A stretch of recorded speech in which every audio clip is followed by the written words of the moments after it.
A character sketch of Granny നോക്കാം.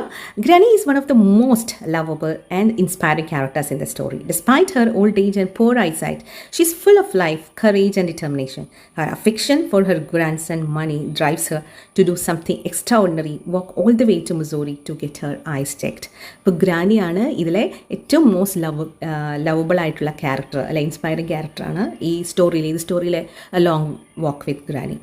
അപ്പോൾ old age ആണ്, പോർ ഐസൈറ്റ് ആണ്, പക്ഷെ എന്നാലും ഫുൾ കറേജും ലൈഫുമാണ്, ആ ഡിറ്റർമിനേഷനുമാണ്, ധൈര്യമുണ്ട് ഗ്രാനിക്ക്. ഹെർ അഫെക്ഷൻ, ഗ്രാൻഡ് സണ്ണോടുള്ള അഫെക്ഷൻ ഇവിടെ പറയണം. ഈവൻ മുസൂറിയിലേക്ക് പോകുന്നത് വളരെ കഷ്ടപ്പെട്ട കാര്യമായിട്ട് ഇവിടെ എക്സ്ട്രാ ഒരു കാര്യം ചെയ്യാനായിട്ട് ആൾ റെഡി ആയിരുന്നു, കണ്ണ് ചെക്ക് ചെയ്യാനായിട്ട്. അപ്പോൾ ഫസ്റ്റ് പാരഗ്രാഫിൽ ജസ്റ്റ് ഒരു ഇൻട്രൊഡക്ഷൻ കൊടുക്കുക.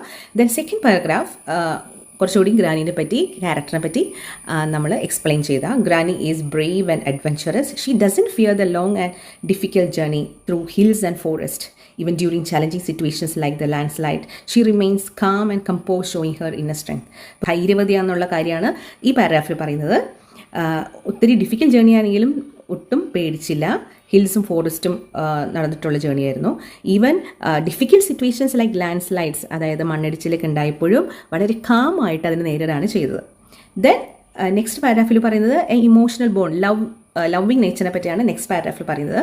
Granny shares a deep emotional bond with Money. She trust him, depends on him and enjoys his company. Her love is so strong that she agrees to go to the hospital only because Money is going with her. The moment she sees him clearly after getting her new glasses is touching and full of warmth.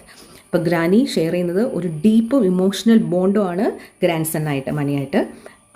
അവർ തമ്മിലുള്ള സ്നേഹം അത്രയും strong ആണ്. അതുകൊണ്ടാണ് മണി വരുന്നുണ്ടെന്ന് പറഞ്ഞതുകൊണ്ട് മാത്രമാണ് മിസോറിയിലേക്ക് പോകാനായിട്ട് granny സമ്മതിച്ചത്. കണ്ണട ക്ലിയർ ആക്കി മാറ്റിക്കഴിഞ്ഞപ്പോൾ മണീനെ കണ്ട കാഴ്ച നമുക്ക് എല്ലാവർക്കും അത് ടെക്സ്റ്റ് ബുക്കിൽ പറയുന്നത് അല്ലേ, full of warmth and love ആയിരുന്നു. ഇനി ലാസ്റ്റ് ഈ ക്യാരക്ടേഴ്സ് ഉള്ളത് കാരണം എന്താണ് നമുക്ക് ഈ ഗ്രാനിയിൽ നിന്ന് പഠിക്കാൻ പറ്റുന്ന ഒരു ലെസൺ എന്നാണ് നമ്മൾ ലാസ്റ്റ് കൺക്ലൂഷനായിട്ട് എഴുതേണ്ടത്.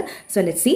Granny is also wise and positive. She teaches us that growing old doesn't mean giving up on dreams or adventures. She proves that determination and love can make anything possible. Granny wise ആണ്, positive ആണ്. ഇപ്പോൾ നമ്മൾ ഹൗൾഡോറിയ സിനിമയിൽ കണ്ടതാണ് age doesn't matter എന്ന് നമ്മളവിടെ കണ്ട. അതുപോലെ ഒരു പ്രായമല്ല ഒന്നിൻ്റെയും മാനദണ്ഡം എന്നാണ് അവിടെ പറഞ്ഞിരിക്കുന്നത്. പക്ഷേ എന്താണ് നമ്മുടെ ഷീ പ്രൂവ്സ് ദാറ്റ് ഡിറ്റർമിനേഷൻ, അതിനുള്ള ധൈര്യവും പോസിറ്റിവിറ്റിയും സ്നേഹവും ഉണ്ടെങ്കിൽ നമുക്ക് ഏത് കാര്യവും ഇമ്പോസിബിൾ തിങ്ങും പോസിബിൾ ആക്കിയെടുക്കാൻ പറ്റുന്നുള്ള ലെസനാണ് നമുക്ക് ഈ ലെസണിലൂടെ ഗ്രാനി നമുക്ക് കാണിച്ചു തരുന്നത്. Thank you for watching children. If you like my video, please do subscribe my channel and share it.